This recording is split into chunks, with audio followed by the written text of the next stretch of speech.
Hola, soy Gabriel León y estás escuchando La Ciencia Pop, un podcast sobre historias de ciencia.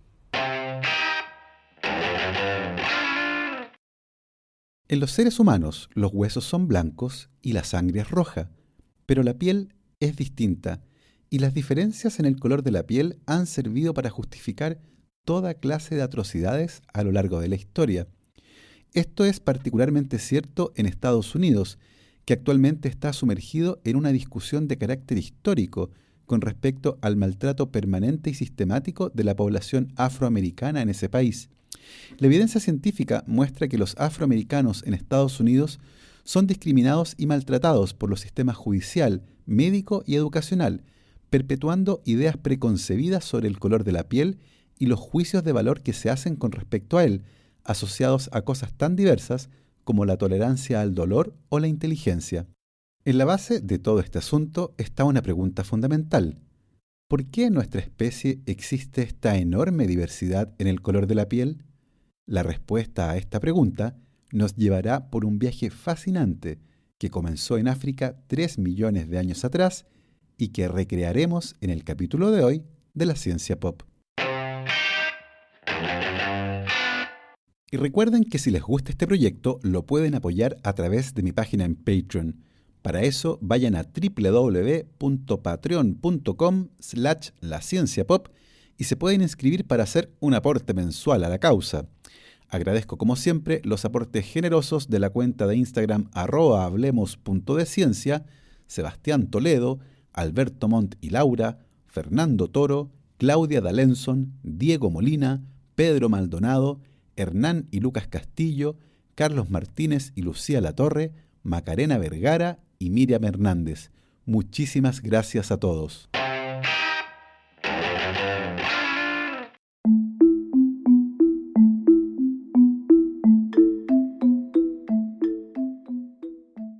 El 12 de junio de 1963, Medgar Evers fue asesinado en la puerta de su casa en Jackson, Mississippi, Estados Unidos. Evers era el secretario de la NAACP, la Asociación Nacional para el Fomento de las Personas de Color, una organización de derechos civiles fundada en 1909 y que buscaba asegurar los derechos políticos, educacionales, sociales y la equidad económica de todas las personas para erradicar el odio y la discriminación racial. Evers fue asesinado por Byron de la Beckwith, un supremacista blanco y miembro del Ku Klux Klan, el más infame de los grupos de odio racial que ha existido en Estados Unidos y uno de los más reconocidos del mundo. De la Beckwith fue sometido a juicio en 2 ocasiones en la década de los 60, pero a pesar de la enorme cantidad de evidencia en su contra, el jurado, compuesto exclusivamente por hombres blancos, no pudo llegar a un veredicto, y de la Beckwith quedó en libertad. En aquella época, los jurados se elegían a partir del registro de votantes, y en Mississippi el derecho a voto excluía a los afroamericanos. A veces la justicia tarda, pero finalmente llega. En la década de los 90, la viuda de Evers logró reabrir el caso, y de la Beckwith, ahora de 71 años, fue condenado por el homicidio de Evers casi 30 años después de este crimen.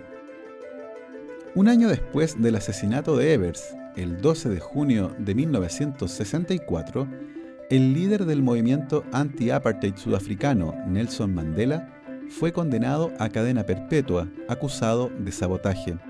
El apartheid fue un sistema institucionalizado de segregación racial que fue impuesto en 1948 en Sudáfrica y se caracterizaba por una política de cultura autoritaria que buscaba asegurar que el dominio político, económico y social estuviera en manos de la minoría blanca.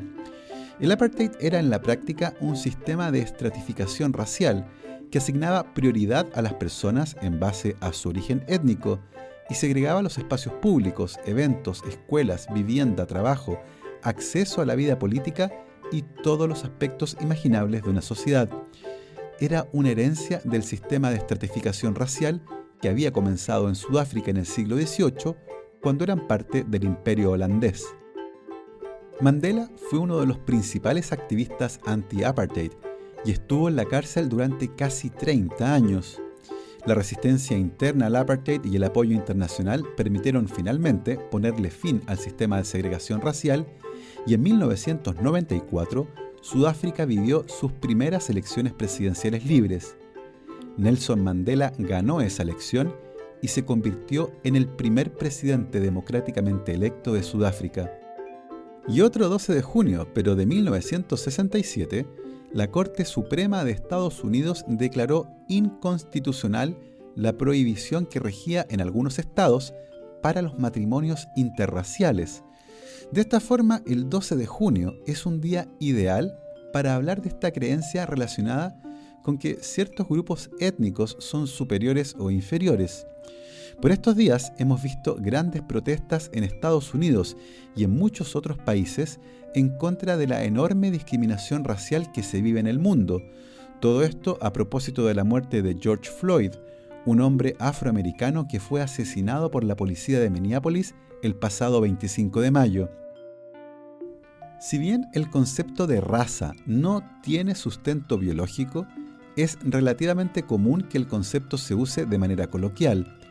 Lo mejor cuando uno habla de grupos humanos que comparten ciertas cualidades físicas o sociales es referirse a grupos étnicos o poblaciones, sin que eso tenga de manera implícita o explícita un juicio de valor. A pesar de esto, sí es normal que se hable de racismo para referirse a las conductas que discriminan a ciertas poblaciones humanas en base a su apariencia. En Estados Unidos, país en el que el 13% de la población es afroamericana, podemos ver de manera regular conflictos raciales que llevan años incrustados en la sociedad de ese país. Y en Chile, un país en el que las migraciones de grupos étnicos que tienen un color de piel más oscuro que nuestro habitual color mestizo, también se han generado tensiones de corte racial, las que muchas veces pueden alcanzar niveles de virulencia muy altos. Y desafortunadamente, los datos muestran que, al menos en el caso de Estados Unidos, la violencia racial está lejos de ser desterrada, algo que podemos ver de manera clara en la relación que existe con la policía y el sistema judicial. En Minneapolis, la ciudad donde George Floyd fue asesinado, es 7 veces más común que la policía use la fuerza contra los afroamericanos que contra los blancos. Un estudio del año pasado mostró que 1 de cada 1000 afroamericanos podía esperar morir asesinado por la policía, y otro estudio del año 2014, que fue muy comentado, concluyó que la población general, incluyendo a la policía, tiene la tendencia a sobreestimar de manera grosera la edad de los niños afroamericanos y de evaluarlos de manera frecuente como menos inocentes, lo que hace que se les apliquen controles de identidad de manera más frecuente que otros grupos. Esto ha hecho que de manera recurrente jóvenes afroamericanos terminen culpados por la policía por crímenes que no cometieron, lo que es confirmado más tarde por el sistema de justicia.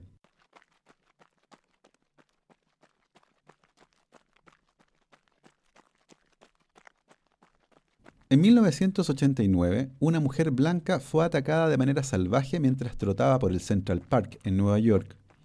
Un grupo de 5 adolescentes afroamericanos de entre 14 y 16 años fue acusado rápidamente por la policía, la que obtuvo confesiones de manera coercitiva y, sin evidencias físicas que los vincularan a los ataques, 4 de ellos terminaron en centros de detención juvenil. El mayor de ese grupo, de 16 años, terminó en una cárcel para adultos. Fuimos catalogados de monstruos y violadores, y figuras connotadas de Nueva York pidieron que se nos condenara a muerte, declaró Yusef Salam, el mayor del grupo.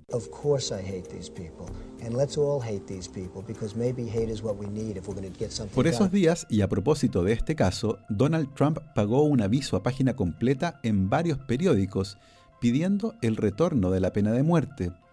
Después de pasar un tiempo conjunto de 33 años injustamente encarcelados, los 5 del Central Park, como fueron conocidos estos adolescentes, fueron exonerados cuando otra persona confesó el crimen, hecho que fue confirmado gracias a la evidencia forense. Hasta el día de hoy, Donald Trump se ha negado a pedir disculpas con respecto a este caso, el que pueden revisar en profundidad en el documental When They See Us. El acceso a la salud también es un enorme problema para los afroamericanos, lo que no solo se limita a poder pagar por el acceso oportuno a la salud, sino que se relaciona con prejuicios y sesgos relacionados, por ejemplo, con la percepción del dolor. Un estudio realizado entre estudiantes de medicina y publicado en el Proceedings de la Academia de Ciencias de Estados Unidos en 2016 mostró que existe la idea de que los afroamericanos sienten menos dolor que los blancos, lo que impacta en el tiempo de espera para recibir atención médica y en el tratamiento recibido.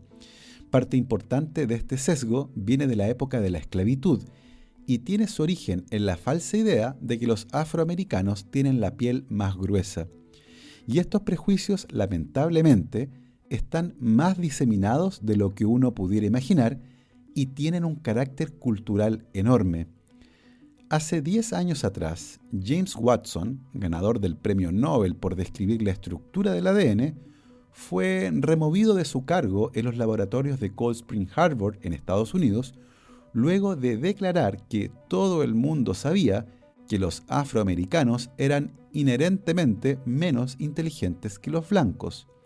Según Watson, sus dichos estaban justificados por las investigaciones que decían que los afroamericanos obtienen de manera consistente peores puntajes en los test de coeficiente intelectual que los blancos. Lo que James Watson parecía ignorar es que esos test tienen un sesgo cultural gigantesco, ya que inicialmente fueron diseñados para personas blancas occidentales y tienden a evaluar muy mal a los niños y niñas afroamericanos. Esta situación ha generado casos muy curiosos, como el del estado de California, en el que desde 1979 es ilegal tomarle un test de inteligencia a un niño afroamericano. La normativa se originó a partir del caso de Larry P., un niño afroamericano al que se le aplicó un test de inteligencia que determinó que tenía lo que en esa época se etiquetó como retraso mental, y debido a eso fue dejado en una clase especial en la que pasaba casi el 90% del tiempo en recreo. La madre del niño acudió a un psicólogo afroamericano, quien le confirmó que no había nada malo con Larry, y finalmente demandó al estado de California por haberle negado a su hijo una educación adecuada. La respuesta del estado no fue modificar los test de inteligencia, sino que vetar a los niños afroamericanos de estos test. Hoy hay varios estudios que confirman el efecto del sesgo cultural en estos test, y por ejemplo, niños afroamericanos que han sido adoptados por parejas blancas tienen un desempeño igual o superior a niños blancos y más alto que el de niños afroamericanos que crecen en un entorno cultural distinto.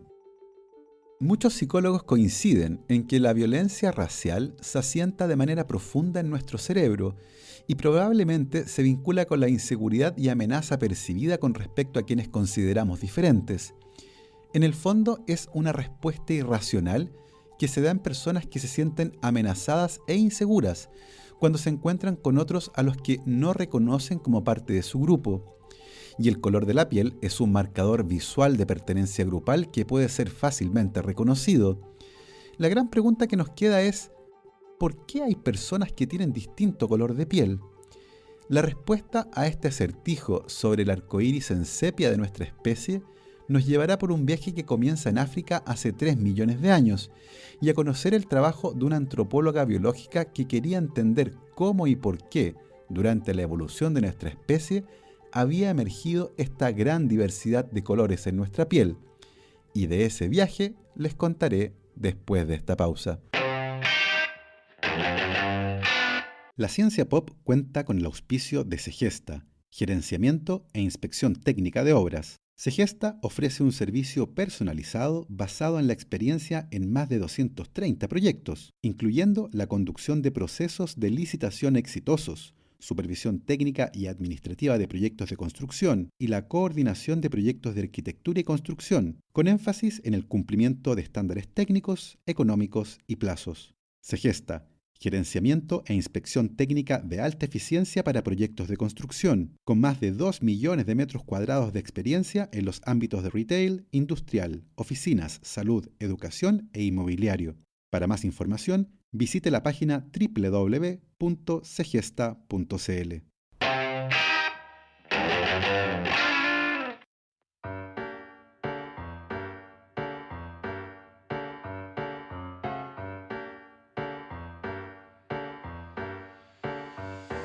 Algunas personas tienen una piel de color café oscuro, casi negra. Otras personas tienen una piel rosada, casi blanca. La mayoría de nosotros estamos en algún punto intermedio. Lo interesante es que, durante mucho tiempo, las razones de esta enorme variación en el color de la piel de los seres humanos fue un verdadero misterio científico, que abrió la puerta para que algunos convirtieran este rasgo biológico en algo con valor moral y luego lo usaran para justificar el sufrimiento de los demás. Pero los rasgos biológicos no son buenos ni malos. Son características que han evolucionado porque aumentan las probabilidades de un organismo de sobrevivir y transmitir sus genes. Eso es todo. Y al igual que otros rasgos animales, el arcoíris sepia del color de la piel humana evolucionó a través de la selección natural. Ahora, gracias a los avances en antropología y genética, tenemos ideas mucho más claras con respecto a cómo ocurrió esto. Nuestra piel proporciona uno de los marcadores más visibles de la variabilidad humana. Es algo que nos distingue de nuestros parientes animales más cercanos. Debajo de su pelaje oscuro, los chimpancés tienen la piel pálida. Y hace millones de años, probablemente, ese también era el caso de los primates que fueron nuestros antepasados comunes. Entonces, ¿de dónde viene la gama de colores de piel de la humanidad? Por física, sabemos que el color de cualquier objeto proviene de las longitudes de onda de la luz que refleja de vuelta al ojo del observador. Así, vemos las hojas de las plantas como verdes porque reflejan las longitudes de onda que nuestros ojos ven como verdes, absorbiendo las longitudes de onda que vemos como otros colores, como el azul o el rojo. En los humanos, un pigmento en la capa superior de nuestra piel refleja o absorbe diferentes longitudes de onda de la luz. Ese pigmento se llama melanina. Se encuentra dentro de lo que parecen pequeños granos, los melanosomas, que son producidos por células llamadas melanocitos. Nuestra herencia genética individual determina el tipo de melanina dentro de nuestros melanosomas. La feomelanina, de color amarillo rojizo, es más abundante en personas de piel más clara. Las personas con pigmentación más oscura tienen más eumelanina, que es de color café oscuro, y cuanta más eumelanina, más oscura es la piel. La melanina también colorea el pelo de los animales y las plumas de muchas aves. Curiosamente, la luz que refleja la melanina y que confiere el color de la piel es mucho menos importante que la luz que absorbe. Y de la luz que absorbe, la más importante es una que ni siquiera podemos ver. Gran parte de la luz emitida por el sol es invisible para nuestros ojos. Algo de eso es lo que se llama radiación ultravioleta, que es altamente energética y puede penetrar en las células vivas. Cuando lo hace, puede causar mutaciones en el ADN de las células de la piel. Lo que se interpone entre nosotros y esa amenaza es la melanina, algo así como una molécula guardiana. Y su trabajo principal es la protección, un escudo que forma lo que se llama tapas supranucleares y que absorbe la luz ultravioleta. Son como pequeños quitasoles alrededor del núcleo de las células. A medida que los humanos evolucionamos, perdimos el pelo que cubría nuestro cuerpo, algo que ocurrió hace unos 3 millones de años. Y probablemente una de las formas que encontramos para proteger ahora a nuestra lampiña piel fue aumentar la producción de melanina. Entonces, eso quiere decir que debería haber una conexión entre la intensidad de la radiación ultravioleta y el color de la piel. Durante mucho tiempo no hubo datos que respaldaran esta hipótesis, hasta que la información le pareció interesante a la NASA. En la década de los 80, la preocupación por el riesgo para la salud que representaba el agujero en la capa de ozono, una capa que bloquea a los rayos ultravioleta, llevó a la NASA a tomar millones de mediciones de rayos ultravioleta desde el espacio. La doctora Nina Jablonski, una antropóloga biológica que estaba interesada en entender el origen de la variabilidad en el color de la piel de los seres humanos, le pidió esos datos a la NASA. Y luego, en colaboración con su esposo, el geógrafo George Chaplin, trataron de visualizar esos datos en un mapa. Ese mapa mostraba por primera vez exactamente cómo varía la exposición a los rayos ultravioleta en todo el mundo. Y lo más sorprendente fue un claro gradiente entre el ecuador y los polos, que se interrumpía solo en algunos lugares donde la altitud aumentaba, como por ejemplo en las altas cumbres de los Andes o de los Himalayas. Para determinar ahora cuán estrechamente se correlaciona el color de la piel humana con la exposición a los rayos ultravioleta, la doctora Jablonski recopiló mediciones de pigmentos de la piel realizadas por antropólogos que estudiaban a pueblos indígenas. Durante muchos años, los antropólogos han enfrentado el desafío de cómo medir con precisión el color de la piel. Actualmente se utiliza un equipo llamado reflectómetro, que básicamente envía luz de diferentes colores y luego mide la cantidad de luz que la piel refleja, lo que nos dice de qué color es la piel, y luego se puede comparar esto con personas de todo el mundo. Los doctores Jablonski y Chaplin crearon un segundo mapa, esta vez uno que posicionaba los diferentes colores de la piel en nuestro planeta. Y voilà. Esos mapas mostraron claramente que la intensidad de los rayos ultravioleta predicen a la perfección el color de la piel. Donde quiera que los rayos ultravioleta sean más fuertes, la piel de las personas que viven ahí es más oscura, como ocurre cerca del ecuador o a gran altitud. En los polos, la piel de los indígenas es casi siempre más clara. Esto sugiere que la variación en la producción de melanina en la piel humana surgió a medida que diferentes poblaciones se movieron hacia diferentes latitudes y se adaptaron biológicamente a diferentes condiciones solares en todo el mundo. Ahora bien, nuestros primeros antepasados probablemente tenían pelo en todo el cuerpo y debajo de ese pelo una piel clara, al igual que ocurre en otros primates. Entonces, ¿cuándo comenzaron a evolucionar los tonos más oscuros de la piel humana? La secuenciación del ADN ha permitido encontrar evidencia que puede ayudar a responder esa pregunta. Cada vez que una especie se somete a alguna forma de selección natural, se encuentra evidencia de esa selección en el genoma. Uno de los muchos genes que ha sido relacionado con la pigmentación humana se llama MC1R. El muestreo de todo el mundo indica que hay una gran cantidad de variación en la secuencia de ADN en ese gen, pero no en todos los rincones del mundo. Cuando observamos la secuencia del gen MC1R dentro de las poblaciones africanas, casi no vemos diversidad. Y la variante genética particular que tienen esas poblaciones africanas es la que confiere una piel más oscura. MC1R codifica para una proteína que participa en el cambio de producción de feomelanina a eumelanina, y sabemos que la feomelanina es el pigmento amarillo rojizo y la eumelanina es el pigmento café oscuro. La ausencia de diversidad en el gen MC1R en las poblaciones africanas indica que en esa parte del mundo existe una fuerte selección negativa contra cualquier diferencia que altere el color de la piel oscura.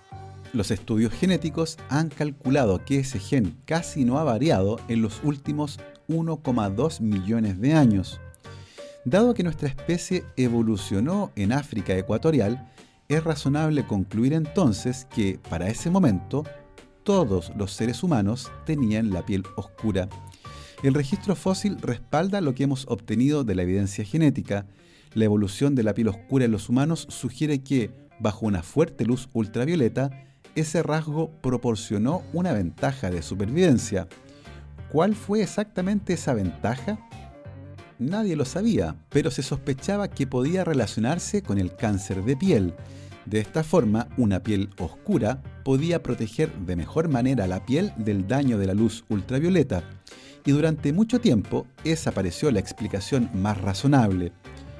Pero hay un gran problema con esa idea. El cáncer de piel generalmente se desarrolla después de varios años, cuando ya se ha entrado en la vida adulta y después de la edad reproductiva. Por esa razón, aunque podría acortar la vida, es poco probable que afecte a la capacidad de transmitir los genes. La doctora Jablonski estaba tratando de entender cuál podría ser la relación entre la luz ultravioleta, el color de la piel y la sobrevivencia, cuando asistió a una conferencia científica sobre defectos congénitos graves en mujeres embarazadas que tenían dietas deficientes en una vitamina B llamada folato. Lo interesante de esto es que la luz ultravioleta degrada el folato que circula en los vasos sanguíneos de la piel. Era el vínculo directo entre la radiación ultravioleta, el color de la piel y el éxito reproductivo que la doctora Jablonski estaba buscando. El folato es oro biológico. Es un nutriente esencial con múltiples funciones y debe ser protegido de la radiación ultravioleta, ya que circula en los vasos sanguíneos de la piel. Parecía ser la mejor respuesta al rol de la melanina y por qué es relevante que sea más abundante en las zonas donde la radiación ultravioleta es más fuerte. Sin embargo, como otras veces en ciencia, esta respuesta venía con una pregunta. ¿Por qué entonces no tenemos todos la piel oscura? Resulta que hay otro lado de nuestra relación con la luz ultravioleta, la que no es del todo mala. De hecho, parte de ella, conocida como luz ultravioleta de tipo B, es crítica para la síntesis de la vitamina D en nuestros cuerpos, un proceso que comienza en la piel. Sin vitamina D, los humanos no pueden absorber el calcio de la dieta, fabricar huesos y tener un sistema inmunológico saludable. Cuando todos nuestros antepasados vivían cerca del Ecuador, no había problemas para obtener suficiente luz ultravioleta de tipo B a través de una piel oscura, lo que permitía producir vitamina D. Pero luego, algunas poblaciones comenzaron a moverse hacia el norte, donde los rayos ultravioleta que golpean la superficie de la Tierra son mucho más débiles. En esas latitudes del norte, una piel oscura dificulta la producción de vitamina D que el cuerpo humano necesita. Las consecuencias de la deficiencia de vitamina D incluyen el raquitismo, una enfermedad del desarrollo óseo que puede paralizar a los jóvenes. En latitudes más altas y con menos radiación ultravioleta, la presión selectiva sobre el gen MC1R, que producía una piel más oscura en nuestros ancestros, comenzó a disminuir. En términos prácticos, esto quiere decir que ahora podían nacer personas con piel más clara sin que se degradara el folato, y eso al mismo tiempo les permitía sintetizar vitamina D de manera eficiente en latitudes donde la radiación ultravioleta era más escasa. Diferentes ambientes llevaron a que otros genes fueran seleccionados y fueran importantes para esas poblaciones, en términos del color de la piel. La selección de variantes genéticas de piel clara se produjo varias veces en diferentes grupos de todo el mundo, algunas de ellas en los últimos 10.000 años. El apoyo a la idea de que la conexión luz ultravioleta-vitamina D ayudó a impulsar la evolución de la piel más clara proviene del hecho de que los pueblos indígenas con dietas ricas en esta vitamina esencial tienen una pigmentación más oscura. La tensión entre estos dos aspectos de nuestra herencia biológica, por un lado la necesidad de protegernos de la mayoría de la radiación ultravioleta y por otro lado la necesidad de usar algo de esa radiación ultravioleta para nuestro propio beneficio, fueron las fuerzas que impulsaron la evolución de la maravillosa variación en el color de la piel humana que vemos a nuestro alrededor el día de hoy. Es el legado de un acto de fino equilibrio evolutivo que emerge por las diferentes condiciones ambientales que las personas han enfrentado en todo el mundo. Sin embargo, hay una derivada muy interesante. Ahora nos movemos por el planeta a una velocidad sin precedente. Eso significa que un número cada vez mayor de nosotros tenemos una pigmentación que no coincide con el lugar donde vivimos. Personas con piel clara y pelirrojas tienen un alto riesgo de cáncer de piel si se exponen mucho al sol. Y si eres una persona de piel oscura que vive, por ejemplo, en Escandinavia o en Valdivia, no vas a tener una buena exposición a los rayos ultravioleta para una síntesis óptima de vitamina D y muy probablemente debas obtenerla de la dieta. Ahora sabemos que necesitamos hacer adaptaciones culturales como estas para mantenernos saludables. Pero eso no es todo lo que hemos aprendido.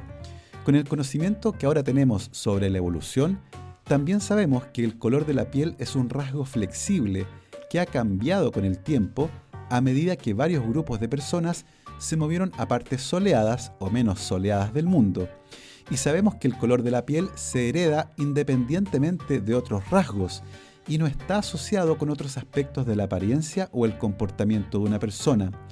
Así, El color de la piel es un producto de la evolución y nunca debería haber sido juzgado como algo bueno o malo. Después de todo, somos miembros de una misma especie, muy inteligente y adaptable, viviendo bajo el mismo sol. Esa fue la historia de hoy. Espero que les haya gustado. Nosotros nos escuchamos la próxima semana para otra fascinante historia. Yo los dejo aquí. Recuerden lavarse las manos y que la ciencia los acompañe.